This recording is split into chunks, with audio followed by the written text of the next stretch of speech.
बच्चे की पहली सर्दी और बच्चे की पहली सर्दी में किस तरह से आपको ध्यान रखना चाहिए, बच्चे का ख्याल रखना चाहिए, आज हम इस वीडियो में जानेंगे।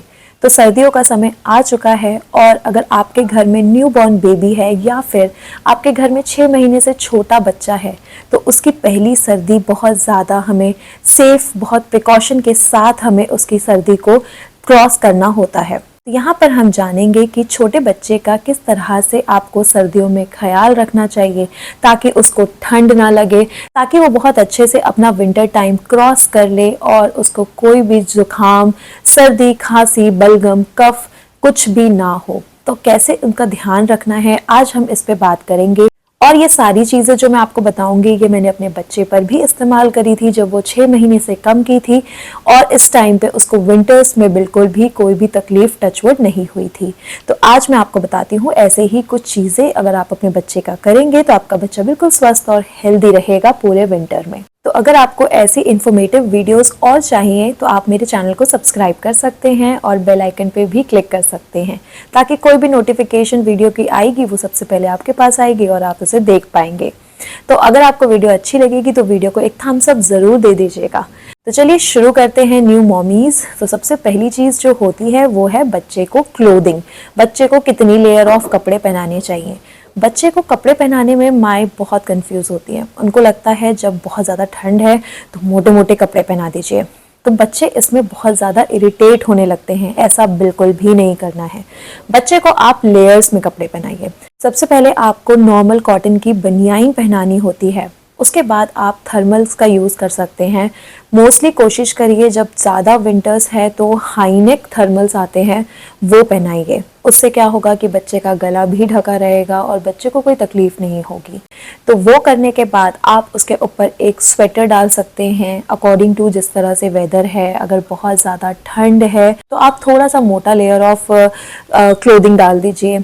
अगर ठंड आपकी कम लग रही है तो आप कुछ पतला सा डाल दीजिए। तो इस तरह से आप अगर लेयर्स में बच्चे को कपड़े पहनाते हैं तो बच्चा कंफर्टेबल भी रहता है, बच्चा इरिटेट नहीं होता है। ज़्यादा मोटा कपड़ा पहनाने से बच्चा इरिटेट होने लगता है क्योंकि छोटा बच्चा लेटा हुआ है और उसको हाथ पैर चलाने होते हैं, थोड़ा बहुत यही उसकी एक्टिविटी होती है। अगर वो ये भी नहीं करेगा तो वो इरिटेट होने लगेगा और बच्चा बोल नहीं पा रहा है तो आपको ही समझना पड़ेगा कि उसको ठंड लग रही है कि गर्मी लग रही है, ये क्या फील हो रहा है। आपको ध्यान रखना है कि बच्चे के हाथ, पैर और सर ये चीज़ें प्रॉपरली ढकी हों। छोटा बच्चा है, उसे ठंड जल्दी लग सकती है और हमारे पैरों में से ठंड आना, हाथ से ठंड आना या फिर सर से बहुत आम होता है छोटे बच्चे के लिए। तो ज़रूर याद रखिए कि आप हाथों में मिटन्स पहनाएं, पैरों में सॉक्स पहनाएं और सर पे कैप ज़रूर रखें। और ध्यान रखिए कि जब आप रात में बच्चे को सुलाते हैं तो सुलाने टाइम पे आपको वुलन कपड़े नहीं पहनाने हैं, आपको कॉटन के कपड़े पहनाने हैं, थर्मल पहनाना है, दैट्स इट। उसके बाद आप उसे कवर करिए, अच्छे से ब्लैंकेट से ढक दीजिए, कैप ज़रूर पहनाइएगा, उसके बाद ही सुलाइएगा बच्चे को। आपको पता नहीं चल रहा है कि बच्चे को ठंड लग रही है या नहीं तो चेक करने के लिए आप कर सकते हैं कि बच्चे का स्टमक देखें, बच्चे का स्टमक कितना गर्म है, बच्चे का हाथ देखें कि कितना ठंडा है या कितना गर्म है एंड देन कंपेयर करें। अगर बच्चे का हाथ ज़्यादा ठंडा हो रहा है, हाथ पैर ठंडे हो रहे हैं और लेकिन स्टमक गर्म है, इसका मतलब उसे धीरे धीरे ठंड लगना शुरू हो रही है। तो इसमें आपको और वुलन कपड़े बच्चे को पहनाने चाहिए। और अगर ऐसा नहीं हो रहा है दैट मीन्स आपका बेबी बिल्कुल ठीक है। सेकेंड चीज़ जो हमारे मन में आती है कि क्या सर्दियों में बच्चों की मसाज करनी चाहिए, तो जी हाँ, बच्चों की मसाज बहुत ज़रूरी होती है और जबकि बच्चा आपका बहुत छोटा है तो मसाज तो बहुत ही ज़रूरी है। तो उस टाइम पे आप किस तरह से बच्चे की मसाज करें। अगर अच्छी खासी धूप निकली हुई है तो आप धूप में जाके बच्चे की आराम से अच्छे से मसाज कर सकते हैं। लेकिन अगर इनकेस धूप नहीं निकलती है, जो कि आने वाले समय में जनवरी में आपको ये दिखने को मिलता है कि कुछ टाइम के लिए धूप निकलती ही नहीं है, उस टाइम पे आपको क्या करना है, टाइम में आपको अपने रूम में रूम हीटर या फिर ब्लोअर चलाना है और आपको टेम्परेचर 20 से लेके 22 डिग्री तक रखना होगा। जिस तरह से आपको लगे, फील हो कि हल्का गर्म हो रहा है, हल्का रूम नॉर्मल टेम्परेचर पे आ गया है, वो ठंड नहीं लग रही है, उस टाइम पे आप बच्चे की मसाज कर सकते हैं गुनगुने तेल से। अब तेल कौन सा यूज़ करना है, आप इसमें कोई सा भी यूज़ कर सकते हैं, कोकोनट ऑयल, ऑलिव ऑयल या फिर सरसों का तेल आपको पैचेस में बच्चे के बॉडी पर यूज़ करना है कि क्या उसे सूट कर रहा है और उस अकॉर्डिंग आप वो चीज़ यूज़ कर सकते हैं। गुनगुना होना चाहिए, ये ज़रूर ध्यान दीजिएगा। और आपको रूम में एक पेसिफायर भी रखना चाहिए। होता क्या है कि जब आप रूम को ब्लोअर या फिर आप हीटर से गर्म करते हैं तो रूम में जो भी मॉइस्चर हो जाता है वो सारा एब्जॉर्ब कर लेता है, बच्चे की स्किन ड्राई होने लगती है। तो अगर आपका ह्यूमिडिफायर भी साथ में चलेगा तो वो मॉइस्चराइज़र बरकरार रहेगा और बच्चे को कोई नुकसान नहीं करेगा, ना ही उसको ठंड लगेगी। तो ज़रूर याद रखनी है कि आपको मसाज करते टाइम ये सारे प्रिकॉशंस लेने हैं।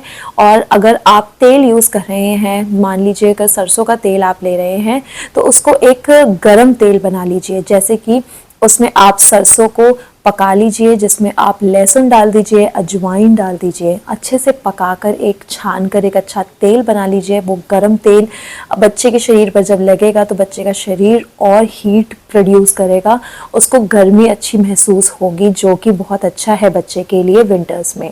तो आपको ये ज़रूर करना है। तीसरी चीज़ होती है कि क्या बच्चे को डेली नहलाना है विंटर्स में बच्चे की हाइजीनिक मेंटेन करने के लिए? तो ये ज़रूरी नहीं है। बच्चे को आप डेली ना नहलाएं वरना बच्चा बीमार पड़ सकता है।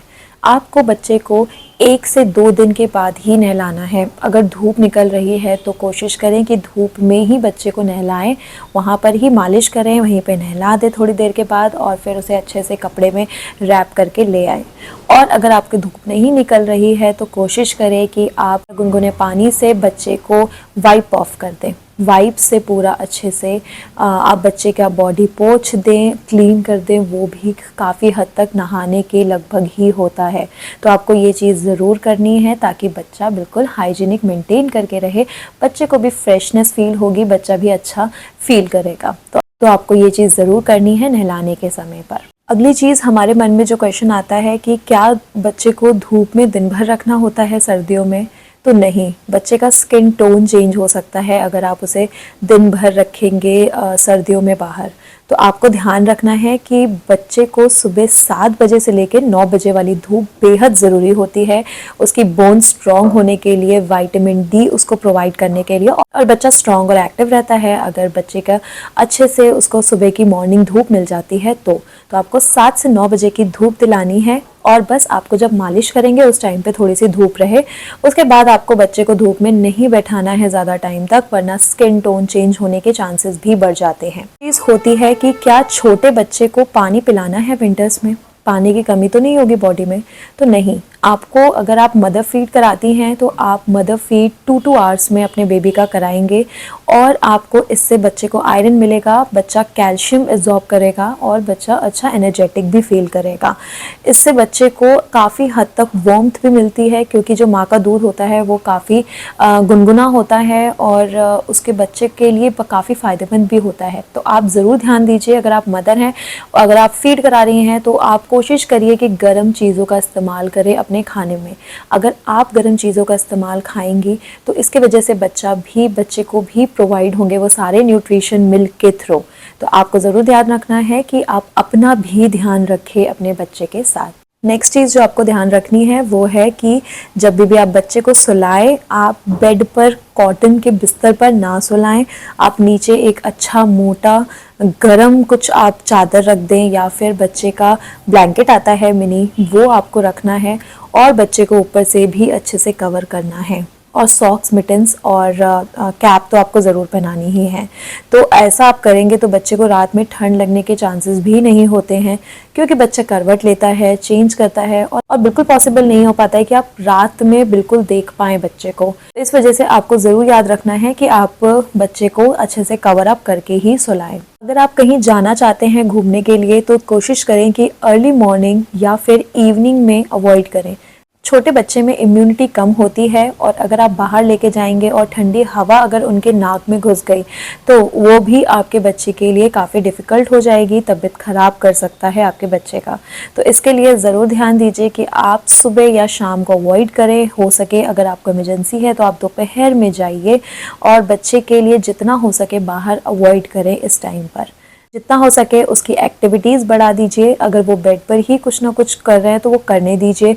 रूम टेम्परेचर को बिल्कुल मेंटेन करके रखिए ताकि बच्चे को ठंड ना लगे। आपको बच्चे को कहीं बाहर अचानक से लेके जाना है तो अगर आपने ब्लोअर चलाया है रूम में तो कोशिश करिए कि पहले रूम टेम्परेचर नॉर्मल कर लीजिए, उसके बाद ही आप बच्चे को अचानक से बाहर लेके जाइए, क्योंकि सर्द गर्म बच्चे को भी नुकसान करेगी। तो हर एक छोटी छोटी चीज़ों को आपको बहुत ज़्यादा ध्यान देना पड़ेगा, तभी आपका बच्चा इस विंटर में बिल्कुल सुरक्षित रहेगा। तो अगर आपको ये वीडियो अच्छी लगी तो वीडियो को एक थम्स अप ज़रूर दे दीजिएगा और कमेंट ज़रूर कर दीजिएगा कि क्या क्या आपके क्वेश्चंस हैं या फिर क्या क्या आप मुझे सलाह देना चाहते हैं। तो इसी के साथ आज की वीडियो को मैं यहाँ पर एंड करती हूँ और मिलते हैं फिर अगले इन्फॉर्मेटिव वीडियो के साथ। तब तक के लिए थैंक यू सो मच।